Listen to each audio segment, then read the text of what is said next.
ഈശോ മിശിഹായ്ക്ക് സ്തുതിയായിരിക്കട്ടെ. പ്രിയ സഹോദര സഹോദരി, നിനക്ക് നല്ല ഒരു ദിവസം നേരിയ ഈശോ നിന്നെ സമർത്ഥമായിട്ട് അനുഗ്രഹിക്കട്ടെ. ഇന്നലെ നമ്മൾ ഈശോ നിയമജ്ഞരെ വിമർശിക്കുന്നതായിട്ടാണ് കണ്ടത്. ഇന്നും ഈശോ അവരെ തന്നെ വിമർശിക്കുന്നതിൻ്റെ ഒരു ഭാഗം എടുക്കുകയാണ്.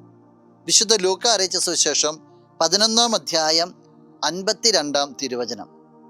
നിയമജ്ഞരെ, നിങ്ങൾക്ക് ദുരിതം, നിങ്ങൾ വിജ്ഞാനത്തിൻ്റെ താക്കോൽ കരസ്ഥമാക്കിയിരിക്കുന്നു, നിങ്ങളോ അകത്ത് പ്രവേശിച്ചില്ല, പ്രവേശിക്കാൻ വന്നവരെ തടസ്സപ്പെടുത്തുകയും ചെയ്തു.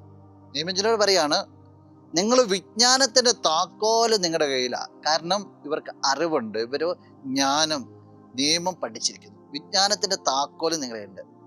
പക്ഷേ ഈ എല്ലാ അറിവും ഉണ്ടെങ്കിലും നിങ്ങൾ സ്വർഗ്ഗരാജ്യത്തിലേക്ക് കയറുന്നില്ല എന്ന് മാത്രമല്ല, കയറാൻ വരുന്നവരെ അതിന് സമ്മതിക്കുന്നില്ല. നമ്മളൊക്കെ പച്ച മലയാളത്തിൽ പറയാണല്ലോ, പട്ടിയോട്ട് പുല്ല് തിന്നുകയോ ഇല്ല, തീറ്റിക്കുകയോ ഇല്ല എന്ന്. ജീവിതത്തിൽ ചിലപ്പോൾ ചിലർ അങ്ങനെയാണ് എത്തിപ്പെടുന്ന ഒരവസ്ഥ. വിശുദ്ധ കൊച്ചുരേസ്യയുടെ ജീവിതത്തിലേക്ക് നോക്കുമ്പോൾ ഇങ്ങനെ നിയമത്തിൻ്റെ നൂലാമാലകൾക്കപ്പുറത്ത് അവള് സ്നേഹത്തിൻ്റെ തലങ്ങളിലേക്ക് കടന്നു വരിക. സഭയുടെ എല്ലാ പ്രവർത്തനങ്ങളും സ്നേഹത്തിലൂടെ കടന്നു പോകുക. സഭയുടെ അംഗങ്ങൾ പ്രവർത്തിക്കുന്നത് സ്നേഹത്തിലൂടെയാണെന്ന് അവൾ പറഞ്ഞു വയ്ക്കുക. എല്ലാവരെയും എനർജറ്റിക് ചെയ്യുന്ന, എല്ലാവരെയും ശക്തിപ്പെടുത്തുന്ന, പരിപോഷിപ്പിക്കുന്ന വസ്തു അത് സ്നേഹമാണ്. ഈ സ്നേഹത്തിൽ നിന്നാണ് വിളികളെല്ലാം ഉത്ഭവിക്കുക. ഈ സ്നേഹമാണ് എല്ലാം ചെയ്യുവാനായിട്ട് ഓരോരുത്തരെയും സഹായിക്കുക. നമ്മളിലേക്ക് ഒന്ന് തിരിഞ്ഞു നോക്കുക നല്ലതാണ്. ഈ നിയമത്തിൻ്റെ അല്ലെങ്കിൽ ചുറ്റുപാടുകളുടെ അല്ലെങ്കിൽ നമുക്ക് കിട്ടിയിരിക്കുന്ന അറിവുകളെ ഫലപ്രദമാക്കുവാനായിട്ട് നമുക്ക് എത്രത്തോളം സാധിക്കും.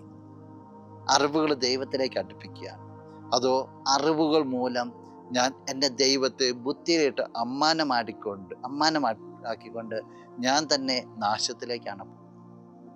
അറിവ് നല്ലതാ, ജ്ഞാനം നല്ലതാ, അത് നിന്നെ ദൈവത്തിലേക്ക് അടുപ്പിക്കട്ടെ.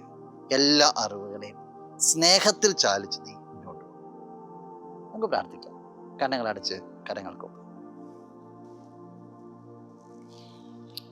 നല്ലവനായ കർത്താവേ, നിന്നെ അങ്ങ് സ്തുതിക്കുന്നു, ആരാധിക്കുന്നു, മഹത്വപ്പെടുത്തുന്നു. നിന്റെ നിറ സാന്നിധ്യത്തെ നന്ദിയോടുകൂടി ഓർക്കുക. ഈശോയെ, ഈ വ്യക്തിയെ സമർപ്പിക്കുകയാണ്. കാലാകാലങ്ങളായിട്ട് നീ പകർന്നു കൊടുത്തിട്ടുള്ള അറിവുകൾ ഇതിനെ സ്വർഗരാജ്യത്തിലേക്കുള്ള വഴിയാക്കി മാറ്റുവാനായിട്ട്, സ്നേഹത്തിൽ ചാലിച്ച് മുന്നോട്ട് കൊണ്ടുപോകാനായിട്ട് ഈ വ്യക്തിയെ നീ അനുഗ്രഹിക്കുന്നു. സർവ്വവിധ നന്മകൾ കൊണ്ട് നിറയ്ക്കുന്നു, ഇപ്പോഴും എപ്പോഴും എന്നേക്കും. ആമേൻ.